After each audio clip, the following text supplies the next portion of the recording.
Welcome to day 2 of Cultivated Live from Planet 13 in a chilly Las Vegas. We have another great day lined up for you today. Yesterday was busy and awesome. I'm here with Krista and Jeremy and Tahir Johnson from Simply Pure Trenton. And I've been waiting for this. When I saw it on the schedule, I was like, this is going to be awesome. Tahir, how are you? I'm fantastic, man. How have you been? I've been good because, well, I follow everything you do, but it's happening. Yes. Give us the journey of Tahir in New Jersey and what lies ahead in the next month. Oh my gosh! So in the next month, let's see, what day is it? It's oh man, November 30th. My mind is already in December. But you know, we're all gears toward opening. Right now, we're planning to have our opening on January 15th. And as long as we continue to hit all of our construction approval guidelines, we're on track. We had our first inspection the day before yesterday on the parking lot, and we got approved. So they're about to finish off building our parking lot, and we had our first inspection inside yesterday, our plumbing inspection. So a couple more to go, and then put the walls up and have the commission come through. But we're working towards it as quick as possible, man. Well, everything you said sounds like it just happened like overnight, but that's not the case. Oh my gosh, Lord, it didn't. Especially that construction part, because that actually was the biggest holdup of my entire process. I had a stop work order for 6 months that held me down from not being able to open. So I actually was expecting to be open, months ago. But I'll tell you, as you hear people talk about the barriers in cannabis, you often hear them talk about the ones that are more obvious, like the capital, the real estate, the municipal approvals. I swear I've never heard anybody talk about like the difficulty of like the construction part, right? Construction is a nightmare. Oh my gosh, it literally is the hardest thing I've ever had to do. Yeah. But it's like commercial real estate development, right? Like I had to get approval from it seems like every government agency in New Jersey. From like the River and Canal Commission, the Sewer Commission.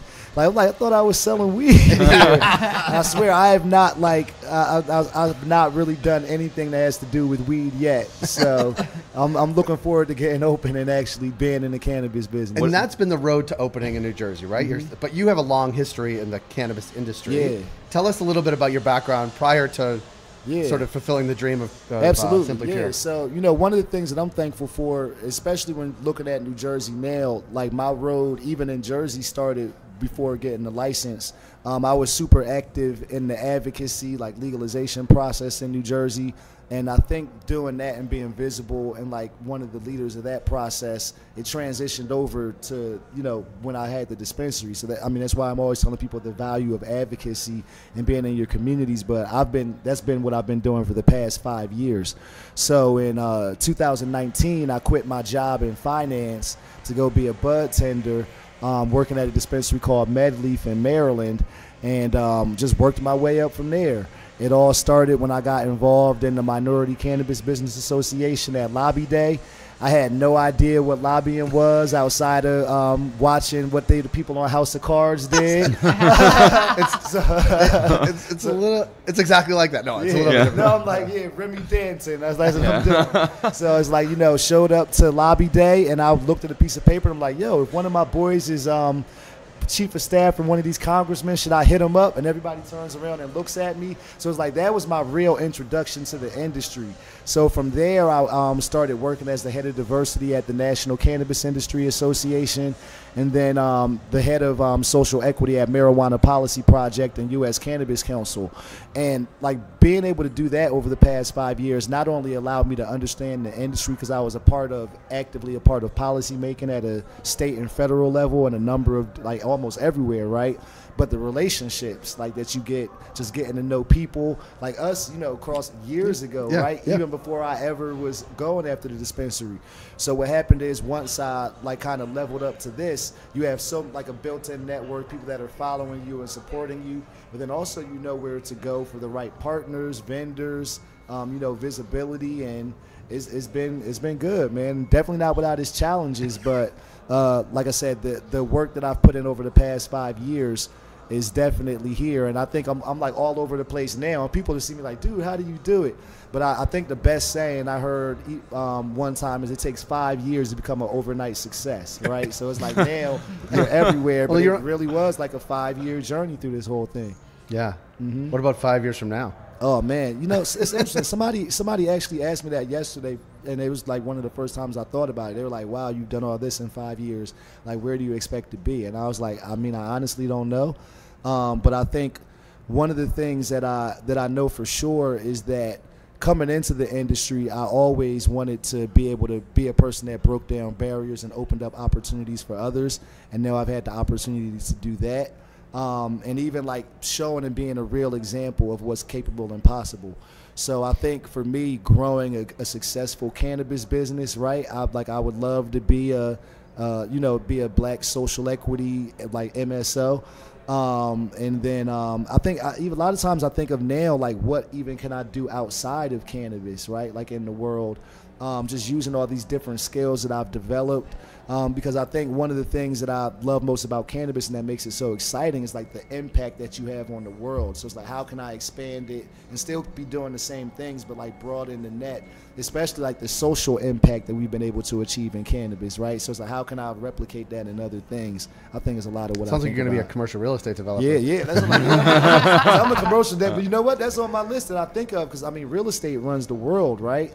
So it's like now I really did it. Like, I mean, and it's when I think about it, it's not a small thing. It's like literally a $2 million like renovation project, and I've run the whole thing. Like I was on the phone a couple minutes ago, my contractors calling me. Like I'm the guy communicating with everybody. I know a little bit about paving, like architecture, engineering now. I'm not enough to be good. I know I would never try to build anything, but I could talk to you about some stuff. So it's been dope.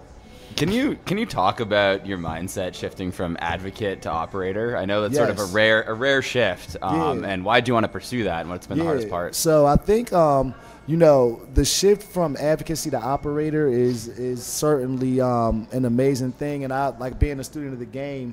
Like I watched the people before me that did similar things, and so I think one of the things that was kind of like dope about my career is that I don't know that I've seen anybody else that has been like embedded in like the advocacy part is like career and then like a owner like myself. So it feels cool to be carving a path.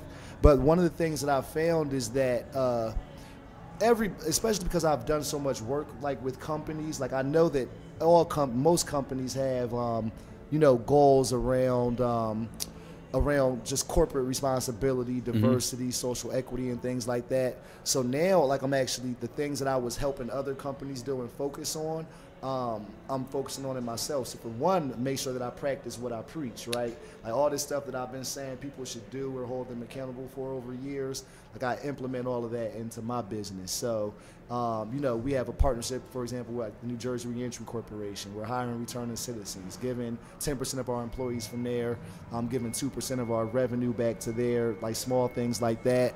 Doing things to support other applicants, social equity people. But the biggest difference in perspective, though, I think is, the way, even as you look at like laws and like the way that I was involved in that, there's a different perspective as a business owner and things that impact you as a business. And then like, what do I want for the world? And sometimes the divide is like this and sometimes it's like this. So it's trying to find the right thing to do. I think staying true to your values, like who you are, like not necessarily for not the dollar, but at the same time, like I have shareholders, like responsibility to them, and I want to grow in a business. So it definitely is a balancing act, and there are certain things that is very contentious on. So like a lot of times I just sit back and I'm playing the sidelines, especially having a lot of conversations with people, so that when I do make statements, it can be very thoughtful and I have the right information, because I know so many people like take what I say is like the gospel. So it's like I don't want to be like Tahir said this, right? So like I really try to be thoughtful about that balance, keeping a balance. It's rare trying to be thoughtful when you make statements on social media. But one thing I just wanted to dive into is sort of how you build these, call them corporate social responsibility, labor practices, diversity, equity, inclusion, like how you build it from the ground up in an organization. Because in this industry, those are nice to haves for a lot of companies, but when you're trying to meet payroll and make a bottom line, those things tend to be the first to go out the window. Oh yeah. So how do you ensure that stays your mission? I think for me, for me, as crazy as it sounds, like money is like it's important, but it's not my top priority in the business, right? Like for me, for one, being an example of like what a black-owned business can be, what a social equity-owned business can be, and that to show that we can do things at a higher standard is so important. So I'll say there are probably a number of things that I probably don't have to do, or like, you know what I mean? But I still do it anyway, because again, if I would show, hey, look, if you're a multi-million-dollar company or whatever, and like I could do this, you can do it too. Right. And so I'm always thinking about one thing that I do always think about a lot is and it sounds crazy, like what is my place in history like in cannabis, and how does what I do impact it? You know what I mean? Yeah. So it's like if I do it, how does it open up the door for the next person or set that precedent for people to do it? So that's kind of one of the angles I look at it through too. Yeah, it's a really thoughtful response. I mean, I would back your business 100%. Yeah. Yeah, man. I want to ask a question that Krista generally asks. Like we were actually talking about it today or yesterday. So much of your work as an advocate is getting people to like the part where they're open. Yeah. So much of your work, construction and otherwise, has been to get to day one. Yeah. Or get to day 0 and then to day 1. Mm-hmm. But a lot of the challenge, I mean, for a lot of people, you'll find it too. It's actually you haven't actually been through the hard part. Right? Yeah. Like operating a retail business is a whole different set of skills. And like, how are you thinking about and planning for like January 16th? Yeah. Right? Well, and it's funny you say that, because I was having a conversation out here this week, and I said to somebody was like, you're almost at the finish line, and Wanda, who's my partner's with me, she's like, no, almost at the starting line. It was like, dang, it blows my mind, because this has been so much work and so tired that I'll be like, man, I can't wait till I get this place over so I could be resting. It's like, that's not even going to rest then. It's probably going to be crazy. But one of the best parts about it, I think, is one of the things that I'm doing is preparing, I think, having the best people around me. This has been mostly a solo operation for going on 2 years now, and as we prepare for opening, I've just started onboarding my executive leadership team, and that's been a game changer, because man, like these people are amazing. Like they all have came, like everybody who's on my leadership team, they've come from, other positions at like large companies. Like I have people that were executives at MSOs that are my executive leadership team now, or like my CFO was, the CFO of major like national like organizations and companies, right? So to have those types of people believe in my vision and help me execute it, it really means the world. But right now, days are like thinking about training, right? Like those final SOPs, like the experience, grand opening. It's amazing to be like finally thinking about these things and shifting gears, because like again, in the cannabis business, 2 years, and it's been like almost no business, no cannabis, and spending money on things. So yeah, you come from this position right now where your stakeholders and like the entire project are regulators, essentially, right? Like needing to make regulators happy, and then overnight now you have to make customers happy. Yep. And those are two very different mindsets. Yep. What you need to be able to do to connect with those people. Yep. Yeah. Yeah, and well, and that's a good point. And I think in cannabis, of course, the regulators are the most important top thing in thinking about how you service customers and employees. Like a lot of things that I think about, and this is from my background in banking. So probably the thing that I did the longest outside of cannabis was being a bank manager. And in that time, of course, banking, highly regulated, got to follow the rules. One wrong thing, make you lose your job. And even as a manager, if something somebody else on your team does, not even you do, you can, be in hot water or lose your job. And so like there's that compliance regulatory aspect that's always a part of like my makeup.